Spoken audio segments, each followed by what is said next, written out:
to another episode of the Man in the Middle podcast. I'm your host, Jeremy Mullally. This is an Ithaca Media podcast. My special guest today is Annie Haggar, and Annie is an award-winning technology and cybersecurity lawyer based here in Australia, and her expertise is, as it suggests, navigating the legal landscape of cybersecurity.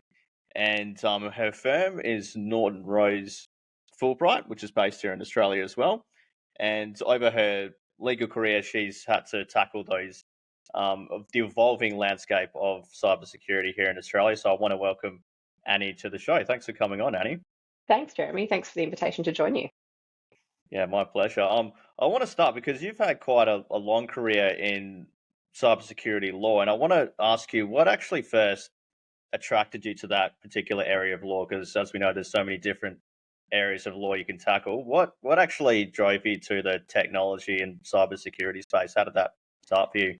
Yeah, I was what we call a paralegal, so I was still at uni and I was working part-time for law firms, and I tried doing like personal injury law work and doing some of those sorts of types. And I was like, yeah, this is interesting, but I'm not sure this is for me. And I got the opportunity to go and work for a startup law firm that was just doing technology work, and we had some really interesting government client work, and we were working in this IT contracting space. I'm like, this is kind of cool. Maybe this is where I want to work. And I worked for them for probably 3 years as I finished my degree. And by the time I was finished, I was like, yeah, no, technology law is really interesting because there's so many different aspects of it. And so after I graduated, I went to work in a technology team in a big law firm in Melbourne. Did that for a couple of years and did a lot more government work as well. Government buys a lot of technology, but also working for like software providers and technology providers, so on the other side. And after about 4 years, I went to work in-house and I went to Accenture. And so they're one of the world's biggest IT outsourcing and consulting companies. And I went to be one of their lawyers and to advise them as a business on how to do contracts with clients, how to sell the technology and the services. And I did that globally with them for almost 12 years. Different roles. Wasn't just like one thing for 12 years. It was doing big global deals where we were selling everything as a service. You're like, how do you sell everything as a service? What does that mean in an IT context? We were doing the early cloud deals. We were doing, traditional infrastructure and application outsourcing, break fix. But then the world of security started to open up, and cybersecurity specifically, started to become more and more of an issue. And Accenture said to me, would you be interested in coming to help build a legal team to support a new area of the business that we're going to launch called Accenture Security? So I worked with one other lawyer who was my boss, who was based in London, and the two of us supported Accenture Security as it was formed as a new business unit and grew. We acquired 14 different companies globally over the 6 years I worked in that role. And we started to tackle, like, how do you provide security services at the global scale with big companies when actually some of those services can be illegal? So if you think about penetration testing, that's relatively low risk as far as security services go. But what you're actually doing is seeing if you can break things. You're seeing where those vulnerabilities are, seeing where the problems are. If you then take those services the next step, you go, okay, so you want to do compromise assessments, or maybe even adversarial, white hat hacking, red hat hacking, depending on the terminology you want to use for it. You're really putting yourself in the shoes of the threat actors and selling that as a service to clients. It's all really exciting. The problem is hacking is illegal in most places in the world. So how do you sell a service that's illegal without then ending up in hot water yourself? What's the contract that you need to put in place? And what's the consent you need from your clients? And what does that consent look like? And what specifically are they having to consent to? So this is all stuff we were figuring out getting on for 10 years ago now, and really doing some of that at global scale, helping Accenture Security to sell services to their clients. And what I just found fascinating about the security space is that the laws haven't caught up. They still haven't caught up. And I know we're going to talk about the laws later. the laws are different in every country. So if you're providing services in multiple places, then you've got to understand the different regulations that apply in the US versus EU versus Australia versus Indonesia versus Singapore, and go on and on. And then the whole underlying technology and the issues and risks are changing because the threat actors are changing what they're doing, what security services need to be provided and how they need to be provided is changing. The whole introduction of AI. So as from a legal perspective, you're constantly on the go, you're constantly catching up, and you're constantly having to give advice in spaces that is entirely new. And some people would find that terrifying. I find it exciting, and that's why I caught the cyber bug after having done technology for a long time as well. And you won't find me doing anything else, to be honest. This is too exciting. Yeah, I was going to say, hence why you stayed in the area so long, hey? That's right. That's right. And so I did that role for Accenture for 6 years. And then Australia had some of our big breaches, and everyone knows what those are. But the Australian business community really started to wake up to the threat that security was going to play to their business. And we also had the Security of Critical Infrastructure Act come in and the implications for organisations who did run critical infrastructure.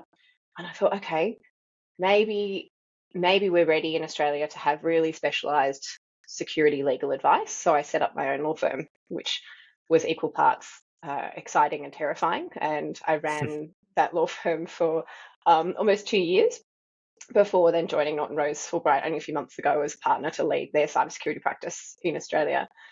But in doing that process, I really watched the maturity of the Australian market and the understanding of the need for legal advice, specialist legal advice in this space, really start to mature. Because I think everyone's been focused on, oh, we've had a breach and that's when we need lawyers. That's the role that lawyers play. But actually, security is not just about when you have a breach. It's the security practitioners know that's the worst time to be thinking about it. It's all of the things that you need in advance, all the planning, for instance, but all of the assurance services, all of the underlying IT, but also the risk methodology, the training of your people, the understanding of it at the executive level and the right levels of sponsorship. All of those involve an understanding of legal risk as well. So that's a lot of the advice that I give to clients and to organisations.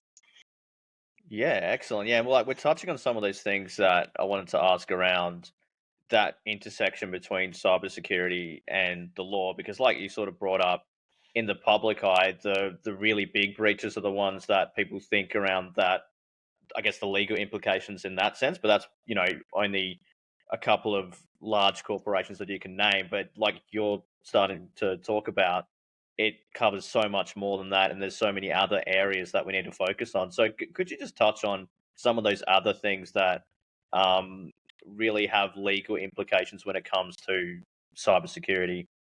Yeah. So a metaphor I use a lot for our cybersecurity legislation is it's like a jigsaw puzzle.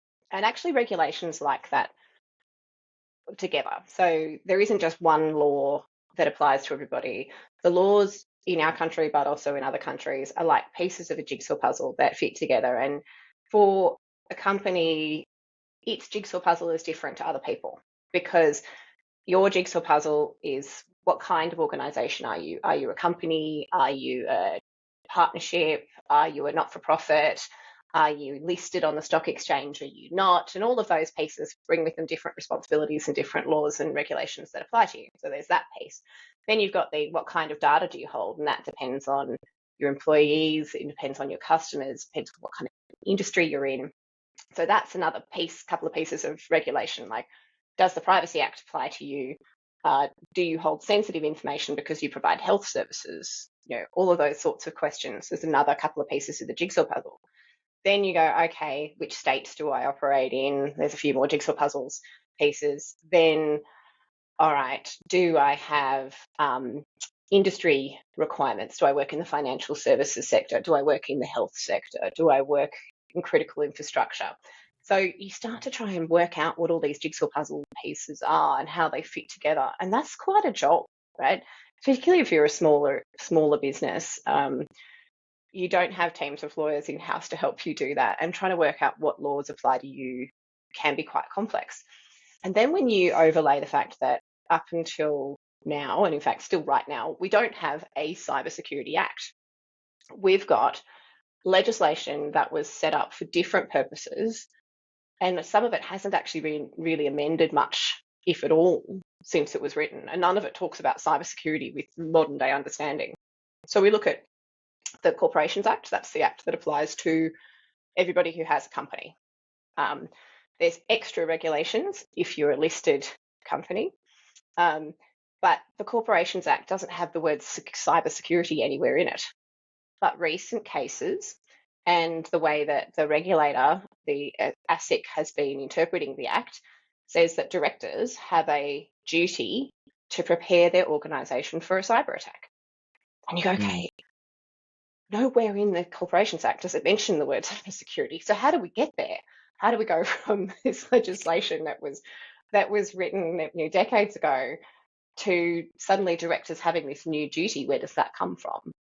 And so that's just one piece of legislation as well. So what the government is looking at is, what are the pieces of legislation that we currently have that need to be tweaked, updated, amended to address the new issues in our community? And that's not just security, right? We've also got AI, we've also got privacy and other things. Then we've got special purpose acts. We've got the Privacy Act, which establishes the doctrine of protection of personal information and the right to privacy, etc. And that is also being reviewed and amended to deal with the new threats. There's a bill before Parliament that was introduced in September to deal with new changes that are needed for the new risks, the new challenges that we're facing as a modern community. You've also got the Telecommunications Act, which actually has been around for a really long time, but what telecommunications providers do is quite different today than it used to be, and so that needs to be updated. So if you're mapping through all of these different laws and working out what applies to you in the security space, it can be quite tricky unless you've got some help. So then what the government's doing is they're saying, right, we need somewhere specific to put new laws that are just relevant to security, because they don't exist. They don't kind of naturally fit under one of the other existing acts. So the government has introduced the new Cybersecurity Act, which is in a bill, which is before Parliament at the moment. And that's also being reviewed by one of the parliamentary committees, the Joint Parliamentary Committee on Security and Intelligence. And so what that final form looks like, we won't know yet, but we can talk about some of the things that bill's trying to cover, because they are looking with that new act, trying to fill some of the gaps that are left by those other bits of legislation I've already talked about. Great. Yeah, well, let's talk on that. I'd love to hear about what those gaps are and how the act is addressing what those gaps are. Yeah. Okay, so there's 4 core things that the new Cybersecurity Act tries to cover off. The first is really important for anyone who manufactures or supplies any Internet of Things device. And so, your audience probably doesn't need me to explain in great detail what an Internet of Things device is, but under the legislation, it's being described as an Internet connectable device. And there's a bunch of subcategories under there about, is a cable that connects a computer to a monitor an Internet connectable device? No, the cable on its own isn't. But other things that do enable connecting to the internet are. So it's worthwhile, if you're in this space, jumping in and having a look at the explanatory memorandum. So the explanatory memorandum with a bill is like the plain English, you don't need a law degree to understand it, document that the government writes with all new written for people like me. Yeah, well, exactly. And look, I find it really useful to read as well, because you go, oh, that's what they're going on about. That's what they're trying to achieve.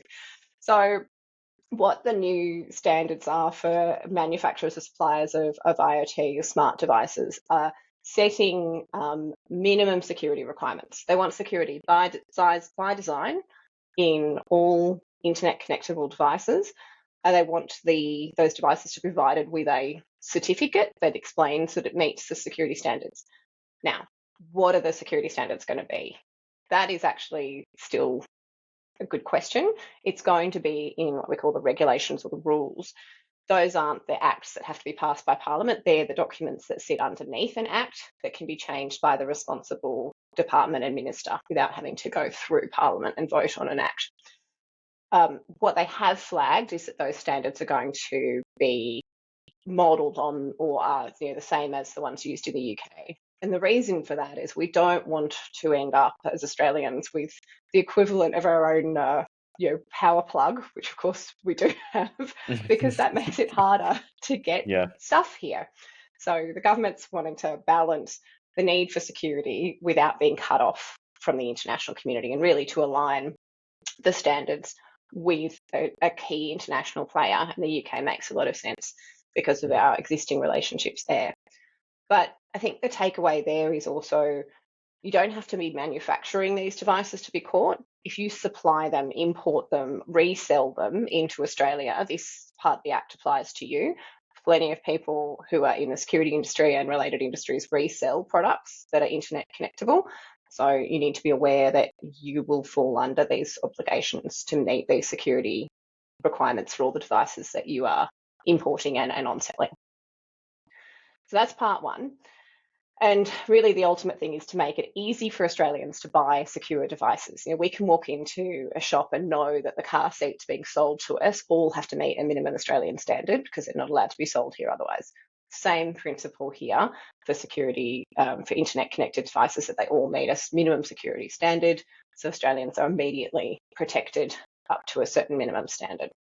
So that's a huge shift, really. That's going to do a lot to make Australians more secure. The second big area is in the mandatory reporting of ransom payments.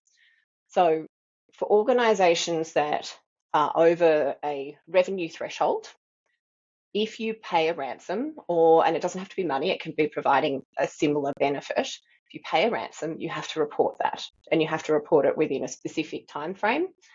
And that report goes into the Australian Cybersecurity Centre. The reason why they're bringing this in is that we know that cyber incidents in Australia are drastically underreported. The data we are guessing at is that about only 1 in 5 is currently reported. So there is a huge amount of ransomware attacks happening, a huge number of ransoms being paid, and the government doesn't have the visibility of what those are. So why is the government's visibility important?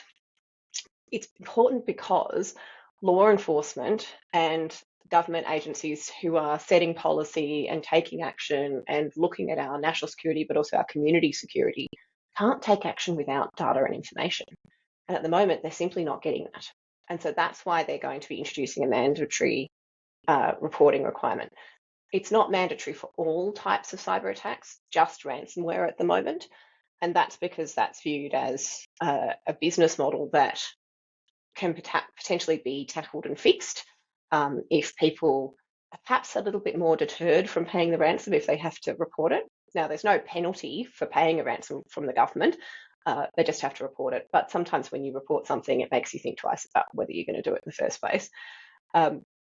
But also by having that information, they can then adjust the policy settings and they can get the information that they need to potentially track down, take down these threat actors. The core things to know about the ransomware reporting is that it's currently the threshold of turnover is $3 million.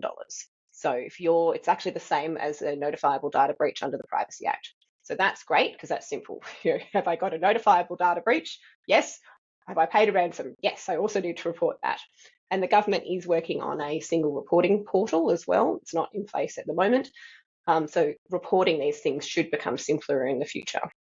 The key thing to know, though, is the timeframes for reporting are very different. If you paid a ransom, I think you've got maybe 72 hours. I have to double check that one. But I think 72 hours to report the fact that you've paid the ransom. If you've had a notifiable data breach, then the timeframes are longer. You have to investigate it and determine whether it's a notifiable data breach within 30 days. So a bit different, but it's hopefully a simpler thing to notify that you've paid a ransom because you've got the details of what was demanded, you've got the fact that you paid and how much you paid, and that's the sort of information that needs to be provided. But it's something that everybody in their incident response planning needs to start to think about, and they should be coming up with, okay, if we have a policy where we may consider paying a ransom, if we do decide to pay it, we also have to remember to report, and this is kind of information we're going to need to provide. Yeah. Um, And just before you go on, Annie, for the mm, reporting, what and I imagine it's sort of being that portal, what is being provided by companies to the government in that report exactly? Is it merely that the report excuse me, that the ransom has been paid, or is there more to it than that? There's a little bit more to it, and the Act actually helpfully sets out specifically what's needed. So I have my trusty copy of it here. So Good one. if you're interested in when you're putting together the amendments to your incident response plan, go in and have a look. It's got a little checklist about what you need to include. So you could do a draft report and have that as part of your incident response planning documents if you needed to. I mean, that said, paying the ransom should be the last resort, and many companies do what the government advises, which is just to have a "we're not paying it" policy. We know that that doesn't always work because of the different scenarios, the different types of impacts on business. So if you are deciding that you might consider paying a policy, make sure you've gotten some advice on what that reporting obligation would look like. And it's also important to remember it's not just a payment of a ransom. If they want something in kind, or it's a benefit of any sort to the threat actor is captured. So they might say that cryptocurrency would count, for example, even though that's not money. Okay. It's a really interesting one. The government has said they decided not to make it black and white illegal to pay. That doesn't say that they won't do that in the future, but at the moment they really need that data, which is also why they've set that threshold at $3 million. There was initially discussion about whether it would be at, say, $10 million, but that would only capture about 1.8% of Australian organisations. So they've gone for the lower threshold to get more data, to have more understanding of what the impact is on the Australian community. Yeah, because even the reports showing the increase in cyber ransom payments being made, is that more a reflection of that's happening more often, or like you're sort of suggesting, because of such low reporting, is it a bit of both in the sense that it might just be people are coming forward more now to report that, so therefore the data is increasing as well? It's a really interesting question because actually, if you read some of the commentary and listen to some of the government spokespersons, people about that, we've had a voluntary reporting regime for a while. People they said, please report, please, we're all encouraging you to report, and actually the rates of reporting have fallen off. So Right. cybercrime is being reported at higher numbers, but the voluntary reporting of ransomware has actually dropped. So that's why they're having to resort to actually making it a mandatory requirement, because the voluntary hasn't been working. But the increase in reports from last year is just the sheer numbers that we're facing as a community are growing at enormous rates. It's also worth noting that there are some organisations, categories of organisations, that have mandatory reporting in other places. So if you're a government-owned corporation or a government entity, etc., you must report. So you'll see really high percentages of the reported incidents being from government entities. Right. They have a mandatory obligation to report. Security of critical infrastructure, again, they also have mandatory obligations to report. So you'll see them reflected in larger numbers in the reports than other entities.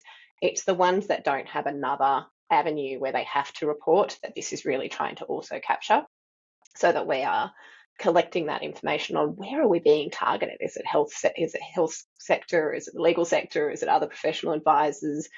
Is it local not-for-profits and charities? Where are these attacks being targeted, so that the government can then provide the support, whether that's increasing their cyber maturity, increasing training, increasing available support to defend, all of the different types of policy programs the government could look at. They can't put those in place without good data. So the first step is improve the data. Yeah, collecting good data. Yeah. That's right. Okay. So those are the first two big sections. The next one is limited use, and that's actually connected to the conversation we've been having about reporting and the fact that it's been falling off. So the limited use provisions are introducing this concept that if you make a report to the National Cybersecurity Coordinator about a cyber incident your organisation has suffered, the National Cybersecurity Coordinator's Office can only share that information with other government entities if it's for a very specific purpose of addressing the incident. They can't, for example, get a report of entity X has had a breach and say to the Office of the Australian Information Commissioner, who runs the regulation of the Privacy Act, by the way, here's a breach and here's all the information we have. The OAIC has to separately get that information. They can't simply ask the National Cybersecurity Coordinator for the information they have because this new limited use restriction. Now, what they're trying to achieve with this is to encourage voluntary sharing. So rather than making it mandatory that everybody share all the information about every cyber incident, because that's a huge regulatory burden on all organisations, they are trying to do it more gently and encouraging by saying, don't worry, if you share with us, we will keep that to ourselves or be using it simply for the purposes of investigating and helping to respond to that cyber incident. It won't be given to the other parts of government who are the regulators, i.e. the people who enforce the law that they are responsible for. And that's typically ASIC when it comes to Corporations Act and the OAIC when it comes to the Privacy Act. They're the big ones people are worried about. Yeah.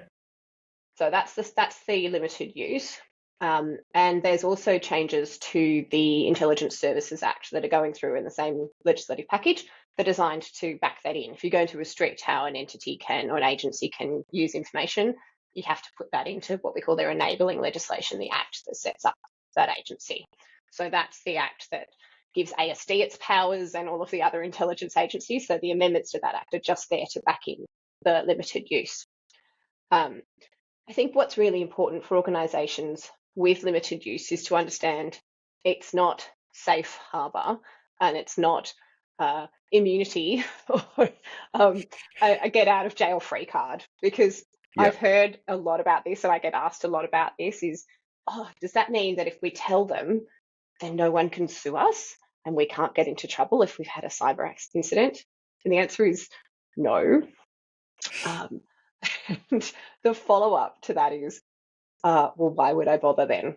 You know, if I'm not going to be protected from lawsuits or regulatory action, if I tell why would I bother? Now, I think those of us who are in the cyber industry, we know how important threat intelligence is, right? How important that threat intel is for the community, for the other people in the same industry or running similar systems to know that there's been this attack, this was the TTP, this is what happened. And having that timely access to that threat intel is so important. We want to facilitate and encourage that sharing. That's what the limited use is trying to do. It is not a get out of jail free card. And you can't just say, oh, well, I'm going to report and therefore, you know, the government can't fine me for the fact that I took nowhere. I'm safe. Yeah, right. Because otherwise what people will do is take no action to protect their organisation, spend no money on it, do no training, and then go, oh, but our policy is if we do get attacked, we'll tell the government because then we're safe. That is not how this is designed to work, nor should it really. Like, you shouldn't get a jail card because you reported. You should be reporting because it's a really important contribution to the security of the community. And you should also be taking action to protect your organisation from cyber attacks. Yeah, like keeping that accountability in place for like your own organisation, but then the implications it has for the wider community as well. That's right. And I say this a lot to legal audiences, other lawyers who aren't cyber lawyers. Traditionally, lawyers would say nothing, tell nobody, keep it quiet, try to make sure that nobody ever finds out we had a cyber breach. That's just not realistic, you know, particularly with the breaches that are announced on the dark web all the time. You're going to be exposed for having a cyber breach. You might as well manage the messaging, provide the information into the community and get on top of it. You can't expect just to hide it and hope that no one finds out these days.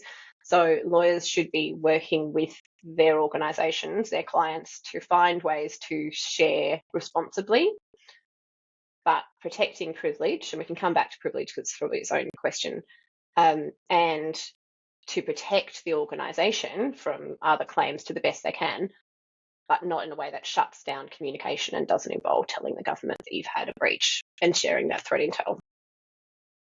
Yeah. Okay, I do want to ask you about privilege in a second, Annie, but before that, because we're kind of like talking around the sort of where someone like you comes in as a lawyer for that incident response plan. Can you like touch on that? And when, I guess like my question would be is like, when is the right time to have a lawyer as a part of that process, and what does that normally look like, that process? That is such a good question. It is so important to have your lawyer helping you to give you advice from the very moment that you realize you've had a breach. It is so important that actually what we're doing with some clients is embedding ourselves with the SOC provider. So the SOC provider realizes that you've had a breach and their first call is to the lawyers, because what we're trying to do from that perspective is protect what we call legal professional privilege. Now, legal professional privilege is not something that you normally have to rub up against in your day-to-day life. It's a special kind of protection or shield about the communications that happen between a client and their lawyer. And it's protecting those communications when you get to court and say that there's a lawsuit that happens as a result of the breach. And we know that there are some of those happening at the moment in response to some of the big breaches we've had. But can you imagine a situation where your company has had a breach and you get sued by your shareholders or by your customers for the fact that they were impacted by the breach? And the incident response report, all the detail about how the breach happened, what you possibly could have done better, what you should have done months or years before in the lead up, how vulnerable your organization was, and then the nitty-gritty about how the breach occurred, all of the things that you did well or didn't do so well in that report. Such a sensitive document. And it really goes to the heart of, were you ready for this breach? Could you have done more? And should you have done more? Unless you can establish legal professional privilege over that document, that incident response report has to be provided to the other side. So you're giving this treasure trove of information to the other side. And I don't know about you, but I'd probably rather keep that to myself if I have an option over it. So the way that you don't have to hand that over is if that document is covered by legal professional privilege. Now, legal professional privilege is tricky to establish. It only applies where the document has been created for what we call the dominant purpose of legal advice. So it can't be produced simply for the purpose of finding out what happened from a technical perspective. You have to have established it for the purposes of giving legal advice. So if you get on the phone, the second you realise you've had a breach, you call your lawyers. Your lawyers say, we need to investigate this from a technical perspective so that we can give legal advice. And the incident response technical investigation, the forensics, starts as a result of that legal instruction. Then what is the report for? It's for the dominant purpose of legal advice, right? There's other things you need to do to continue to protect that report, and that you should be doing in a detailed incident response scenario, like trying to not write down all of the things or put in text messages, hey, we think we did this wrong, etc. You should be limiting your written communication.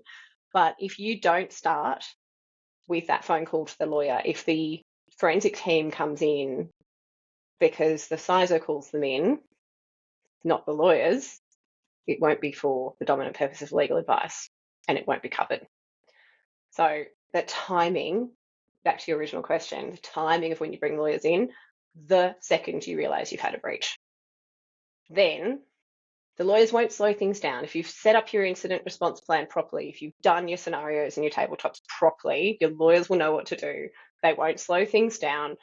They will help facilitate all of those investigations and reports to be done under privilege. And then as the lawsuits come in, which they generally will, we've got a better chance of being protected. So yeah, that's super fascinating. Like just how critical it is of, I suppose, the order of communication and the timing of when that happens. So it almost sounds like even like yes, when that incident occurs, that's how the process works. But the fact that you would have to be aware of that, the planning, prior to that, is really, really critical in order to have that happen smoothly when incidents like this occur. Sure is. And that's why a lot of the work we do with clients is around that preparation. It's not just, call us if you have a breach. It's, let's look at your incident response plan. Let's look at your phone tree. Are the lawyers at the top of it? Because if not, let's fix that. we're actually also doing legal incident response retainers. So it's quite common to have retainers for the forensic teams, right? But now we can do legal retainers that are triggered, could be triggered by the SOC, could be triggered by an email, phone call as soon as you realise you've got an incident. That way the contracts are all in place, and we can start to do the triage of instructions out to the forensic teams because we're already under retainer. We know who to call. We've already got the relationships in place. So it's really shaking up how we think about incident response and what the order of activities is when triaging. And it's something that actually overseas they've been doing this for quite a long time. Whereas in Australia, we're a bit newer to it, and we're a bit newer to this concept of having to protect privilege because we haven't had major domestic breaches at the same rate or as for as long as they are US counterparts. Yeah. Okay. I want to sort of circle back to something we were speaking about earlier in the conversation, Annie, because you mentioned how we're always trying to keep up with the legal side of cybersecurity, how because of the nature of its rapid involvement, it becomes difficult to keep up in that sense. Given that right now, like we were talking about the new act that's coming in, is that enough in the sense of like once that's passed through the House and it becomes law, are we almost behind in a sense? Like, do we need to be looking ahead to the future as we go forward? Yeah. So I always give this example that when we had the first MP3 players, it was actually illegal under it was an infringement of copyright law and copyright that individuals had to take a CD I always wondered about that. Yeah. To take a CD, and we've all done it, right? To take a CD, Yes. burn it into MP3 format, put it on your iPod or whatever MP3 player you had. The Copyright Act did not allow for that.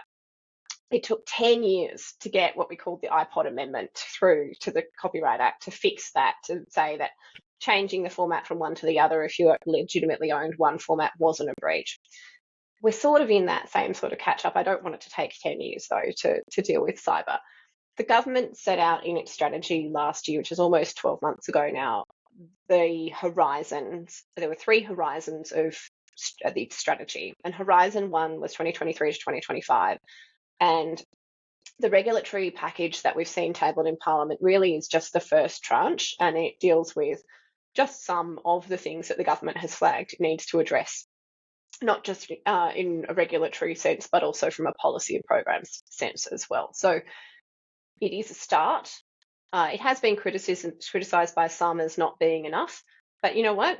It's a start, and it's better than nothing. And it's going to start to get that data that we were talking about earlier. And then once we have the data, we can make amendments, we can add new powers, we can change things. The Security of Critical Infrastructure Act was only brought in 2018, and I think we're up to amendment number 4, because you can set up a new regime, but you're going to find ways that it doesn't work and scenarios where it doesn't work quite as well as it could or as well as it hoped, and it needs tweaking. The Cyber Act is going to be the same. And I think people need to appreciate that and not expect something to be perfect from the get-go. We are genuinely making this up as we go along. This is not an established area of law, and nor are the threats that we're trying to defend against established or static. They're constantly evolving. So the law has to do the same. It's got to be faster than the 10 years that it took for the copyright amendments.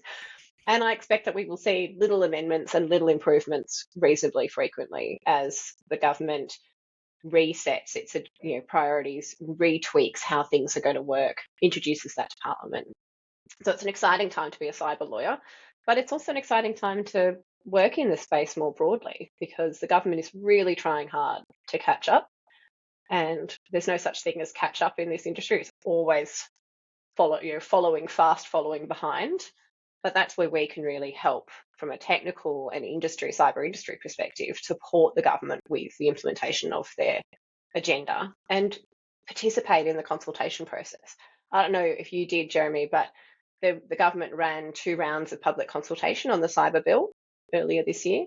So those of us who knew about it, and it was publicly available on the government's websites, could read the proposals and read early versions of the bill. And provide our thoughts and criticisms and suggestions in. So if you're interested in this space, sign up for the mail outs and things that come from the Department of Home Affairs, and which is the agency that currently has responsibility for this package of legislation, because we want to hear the voices from everybody in the community, technical, legal, etc., governance, and there is an opportunity to contribute as the first act goes through, but as all of the subsequent rounds come through as well.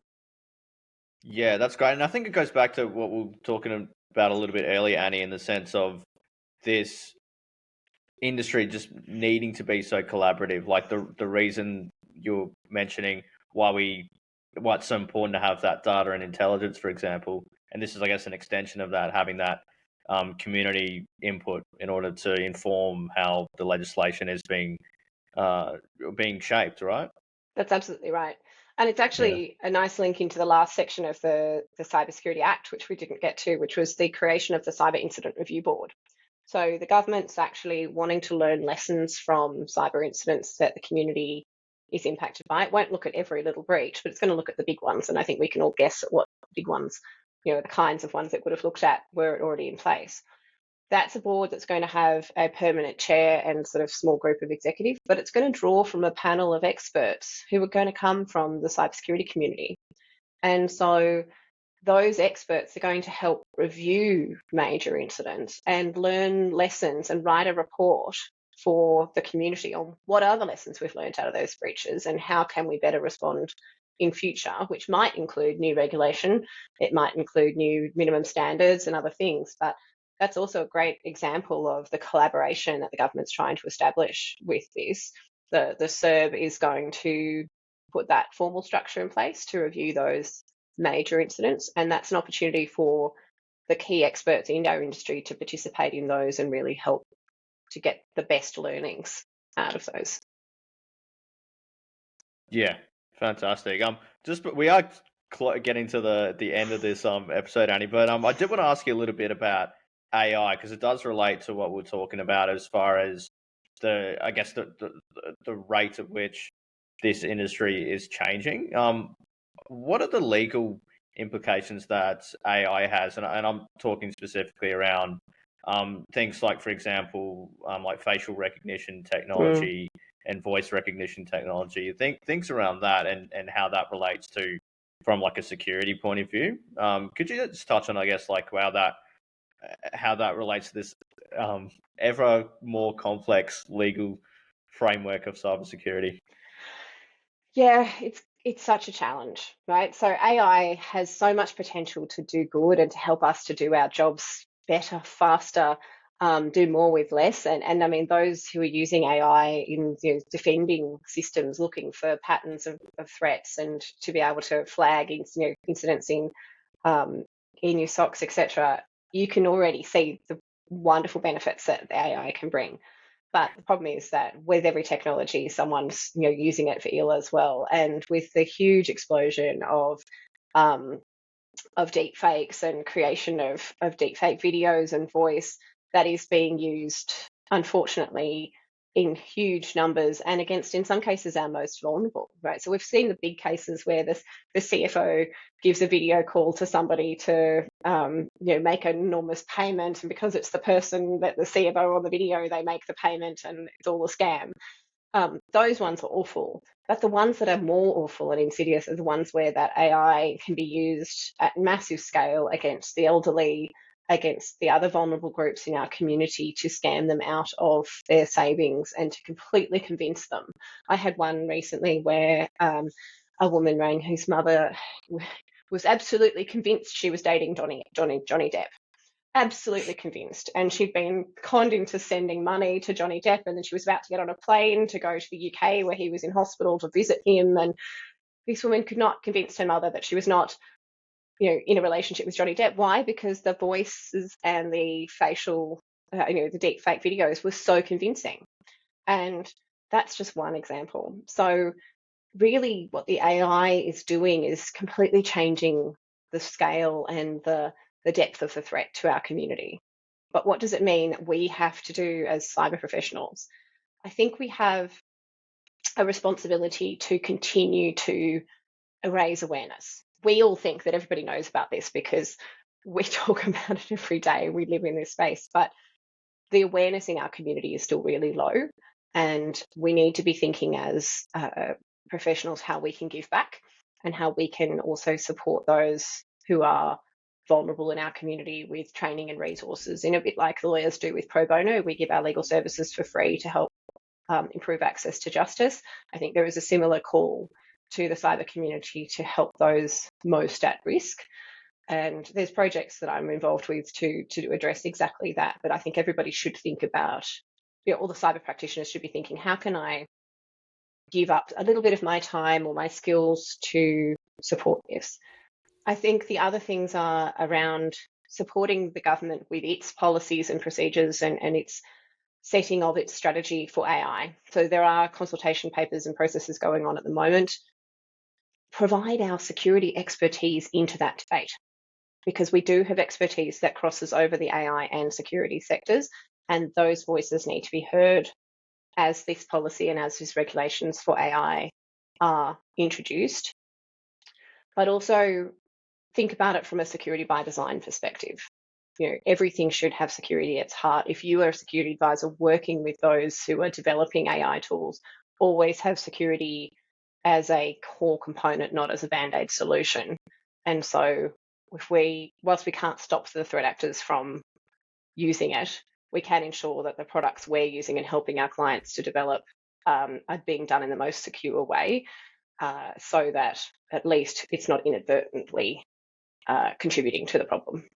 Risk, and frankly, they probably wouldn't be across the things that you're across, especially from a legal framework. But yeah, like I think even this is an example, just like hopefully slightly moving the needle, getting information out there to people who can. Just as a funny story, when I did set up the Facebook page for this podcast, I sent it to my nonna, and she immediately she's doing better. She immediately phoned me and says, "Is this a scam? Why did you send me this?" I was like, "No, it's just an invitation to like it. That's all." This is okay. But, yeah, you could click on this one.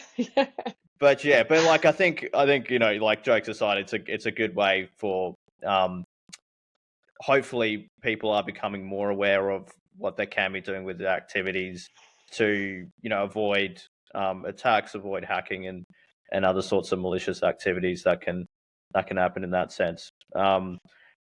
Unfortunately, we are getting to the end of the conversation, Annie. But before we close up, how can people find out more about yourself and more about Norton Rose Fulbright if they need to get some more information from you? That's a great question. So you can find me on LinkedIn, which is my handle's just Annie Haggar. I should be easy to find if you're a LinkedIner. I'm on other forms of social, but if you're, from a professional sense, that's where it's easiest to find me. You can also find Norton Rose Fulbright. Just Google us up. And you've got my profile on our website, including my email address and phone number. So you can reach out to us anytime. One of the things we do a lot of is also working with the security industry itself. So, advising security service providers and security companies on how to provide their services in a secure way and not get arrested, as I used to advise many years ago. But we also help clients with the preparation of their incident response plans, looking at things like security and procurement, security of supply chain, and also, of course, the security of critical infrastructure. So we have a full, what we call wraparound service for our clients. We don't wait till we have a breach, because that's frankly the worst time to meet a client, and you really can't help them as much if it's already several hours or even days or weeks into the incident. So it's really important for people to be thinking about this as a holistic risk management exercise and getting the right advice at the right time, which is early. And so we always love to talk to anyone who's enjoyed today and has questions. Please reach out. Great. Thanks for providing that, and really appreciate you coming on. And it's been an excellent conversation. And look, I hope to have you on in future. Maybe there'll be another amendment we can talk about. There'll be something new happening. I've got no doubt about that. But love that. Once again, really appreciate you coming on board, Annie. Pleasure, Jeremy. We can do Cybersecurity 101 the legal perspective anytime you like. I look forward to it. Oh, great. I'm down for it.